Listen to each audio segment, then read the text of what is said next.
the unaffordable housing, talk about not being able to get a job, talk about the student loan debt and how their degrees, a lot of these degrees aren't worth anything. Then you're talking to men and women at the same time. They can't do that. They've decided they have to put up women up on a pedestal and hold them high in regard, and they're special for all the things. Because let's face it, you guys have heard me. I come on here many, many times talking about various things. How many times do I have to come on here and say, this related to me as a straight white man?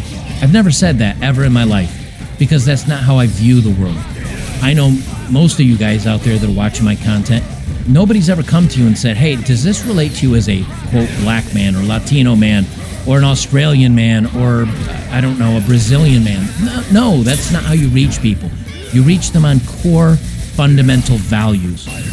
The values that they have are not the same as mine.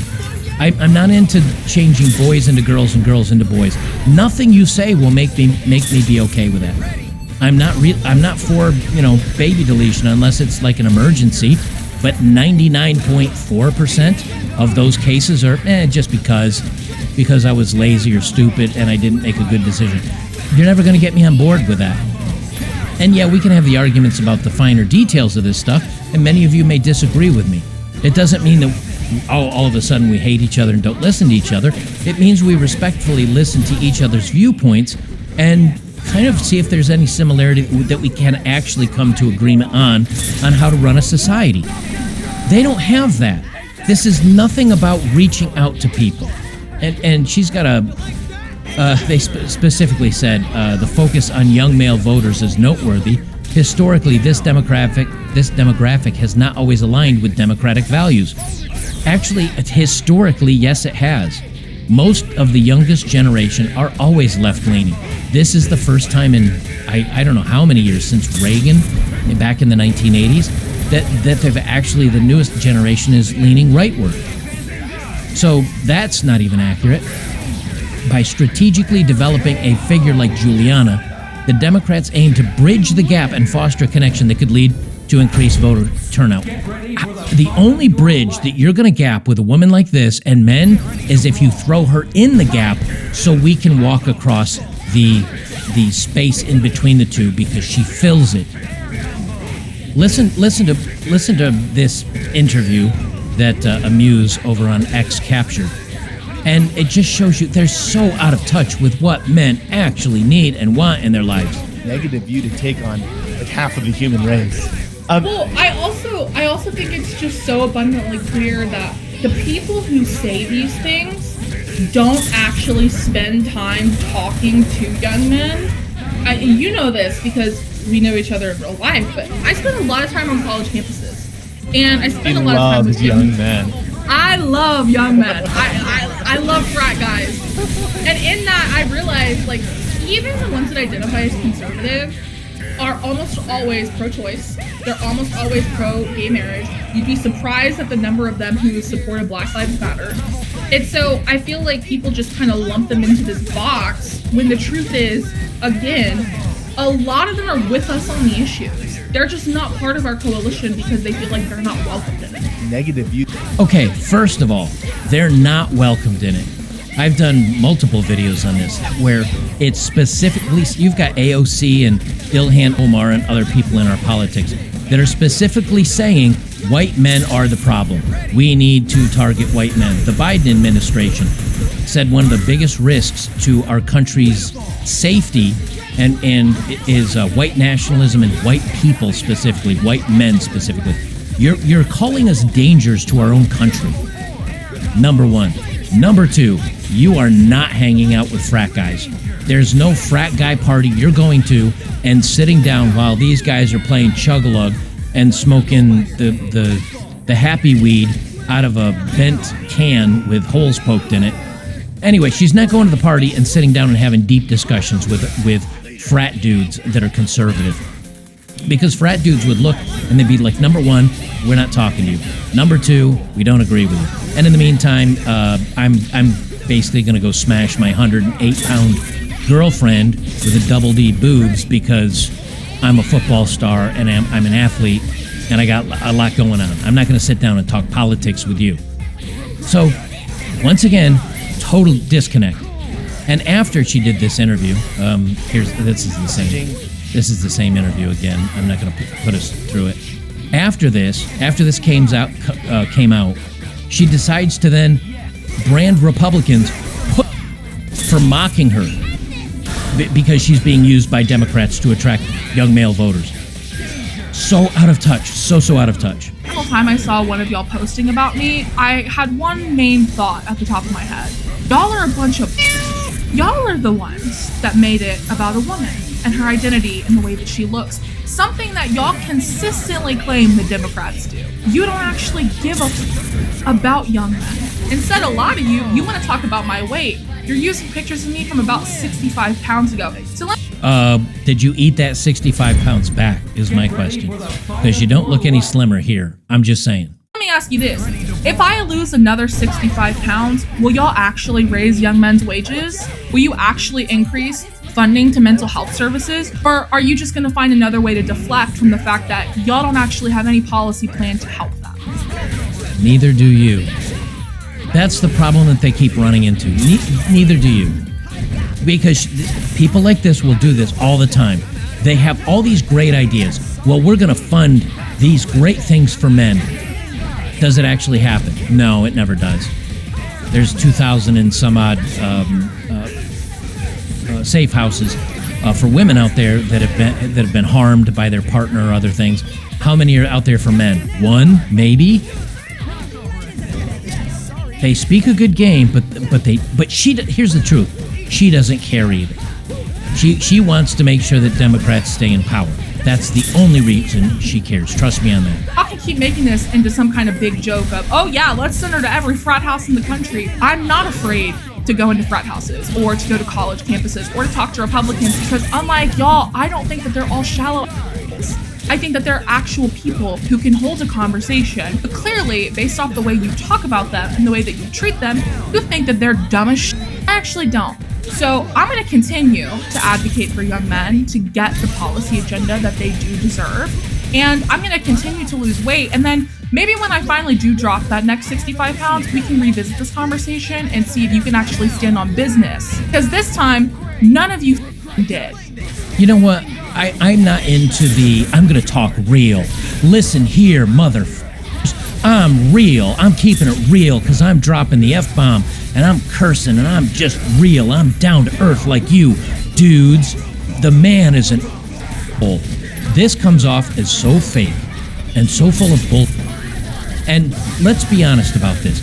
If she were to really talk to conservative men, or even, I would say men that are not on the left, if I were to say to her, actually, you know when things fell off a cliff?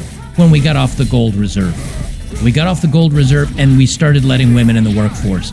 We doubled the labor, and since then, the wages for men have stagnated. You know what we need to do? We need to lock the borders tight. We need women out of the workforce. We need to lock the borders tight, and we need to keep some tariffs in place. And that way, the jobs stay here in America. They're worked by men. These men get a livable, good wage. We don't need all the extra housing for the incoming immigrants. And that way, housing will become affordable. Women can stay home and do the easy work of laundry and cleaning and cooking while the men do the real hard work. And if you women say, well, it's harder work to stay home, you're going to tell me it's harder work to stay home and take care of a house, because I do that. I mean, I have to take care of my house. You're going to tell me that's harder than getting in a car, commuting 30, 45 minutes, having a boss, usually a man, that doesn't care about you, telling you how to live your life, what to do, what your schedule is, what you need to accomplish in your life, getting some money and then going home and giving that money to a babysitter that watched your kids, or to, I don't know, a maid that cleans your house. You're going to tell me that's it? Do you think she's going to sit down and have that conversation with me? Of course not. Because at her core, she's a feminist that's picking up the buzzwords, that's trying to fool and trick men that she actually cares. And in the meantime, if she sat down and really, genuinely talked with a conservative, a true conservative man, that man is quite a bit further right than our current Republican Party. Our current Republican Party is the Democrats from 20 years ago. Because they're not conservative. None of them are, or very few of them are. And so now today, you've got Republicans, which are basically centrists at this point. You've got the Democrat, which is further left, and real traditional men, the real men that think that men should be working and women should not be, and taking care of family and educating your kids on your own, and the man is the head of the household, and maybe there should be some religion involved, because it seems to a lot of people that they've taken God out of their hearts and they've replaced it with either government or DEI or some other movement. Do you think if she's really going to reach out and talk to those people? Of course not. I'll give her this, though. She is right about one thing. The Republicans don't care about the men either. We know that, though.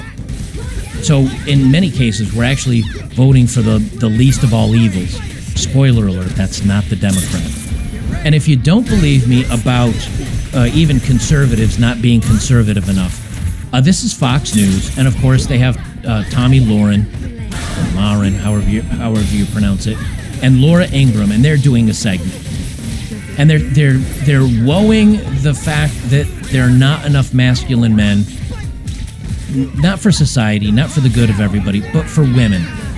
Look, we have a lot of problems in dating. I get that, and yes, we do have a lot of young men today that are way too feminine, way too in touch with their emotions. They need to find some logic. They need to find some stoicism. They need to find some grounding. We do have that problem. I'm going to let you listen to what they say, and then I've got a response because it makes me very upset.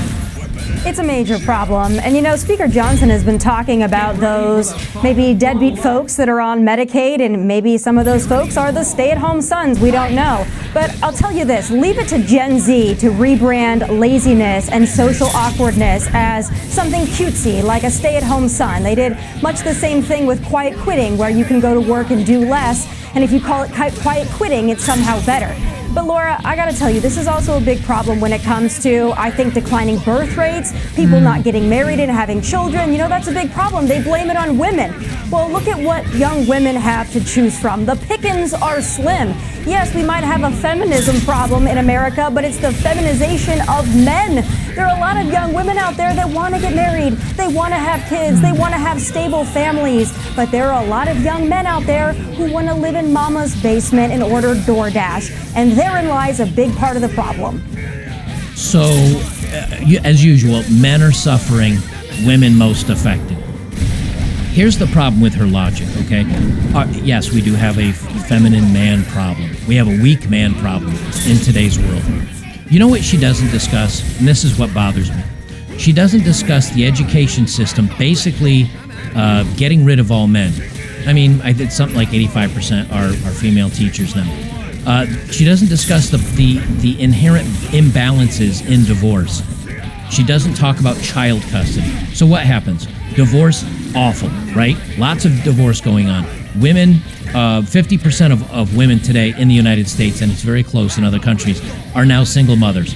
Now you've got women raising boys. You've got school systems that are full of women. These men go off to college. It's all women. They look to news and TV and social media, and what are they told? They're told in the movies that the white man is always the bad guy, and that the women are the strong, smart, capable ones. They get all the way to age 21, 22, 23, 24, and they've been told masculinity is bad, and it's been drilled into their heads. And they've had no examples of positive male role models, not only in their real lives, but at least in the 80s and 90s, we had Stallone and Arnold Schwarzenegger and other big, masculine, strong, powerful one-liner men that boys would look up to and say, I want to be Conan the Barbarian. They've eradicated men from young men's lives, and so young men have no role model. So how am I supposed to just instantly change who I am? The programming's already set in. But only the conservatives today, because again, this is on Fox News, and Tommy and Laura Ingraham both consider themselves conservative women, which they're not. They're feminists like everybody else. If they really cared about men's problems, always go to the root of the problem. They're angry at the young men living in mom's basement. Okay, but a lot of these guys are going to college and they're not getting hired because of the color of their skin, or they're straight, or whatever else. That is a true thing that's happening. We can go over the statistics on that. I've done it plenty of times. These young men can't get hired. These young men can't afford apartments. They can't afford housing. They're not being given the opportunities. And here's the thing. When you say, yeah, but as a young guy, you should grow up and you should want to get married and want to have kids and want to make more money and want to be successful, the young men of today are simply saying, why?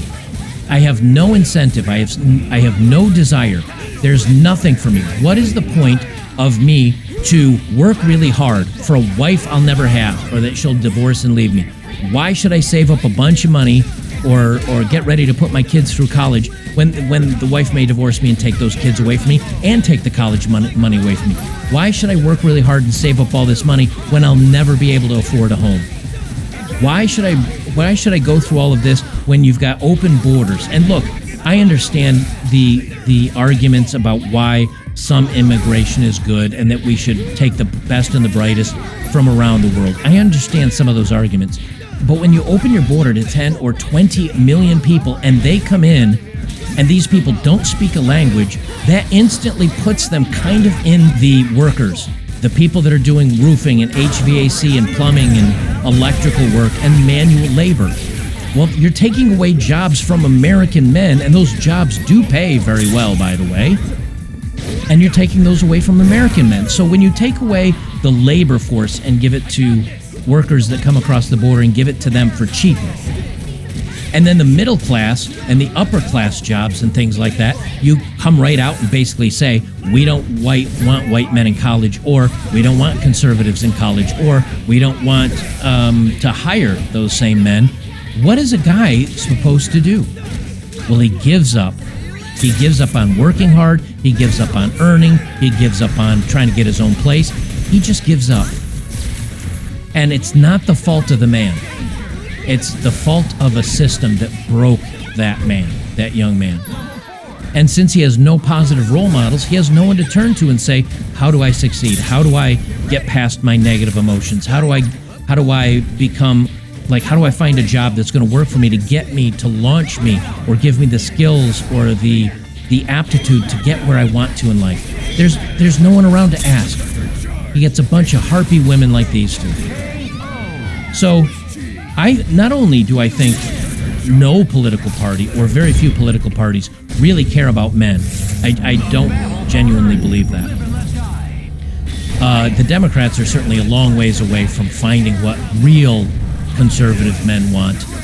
Yeah, they'll probably talk to, I don't know, somebody out there, but whoever this representative is, whatever they think they're going to be doing with this chick, good luck to you. Good luck to you. I don't think they're going to reach anybody. The Democrats are so lost. They're so in the weeds. They're so out of touch that they don't know what they're doing anymore. And at this point, if you think they care about you, you're a sucker. Because all they care about is just enough to get your vote, and then they'll toss you right back in the trash can where you've been. Guys, if you like my work, don't forget to join me over at betterbachelor.locals.com. We're going to do 80s movie night tonight, where I'm going to stream some 80s TV shows. I am also going to put that over on Rumble to Rumble Premium members as well. So you can jump over there if you don't want to join me on Locals. You can at least go over to Rumble Premium. Join me on Odd Man Out, my channel over there.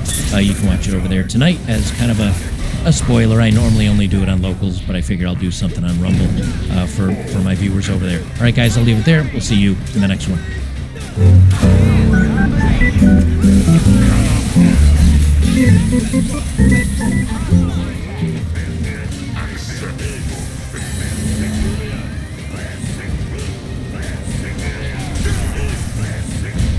You have saved the Earth.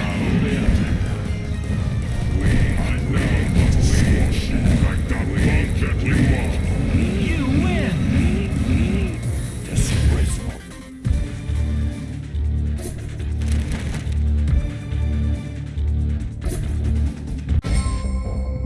Thank you for playing.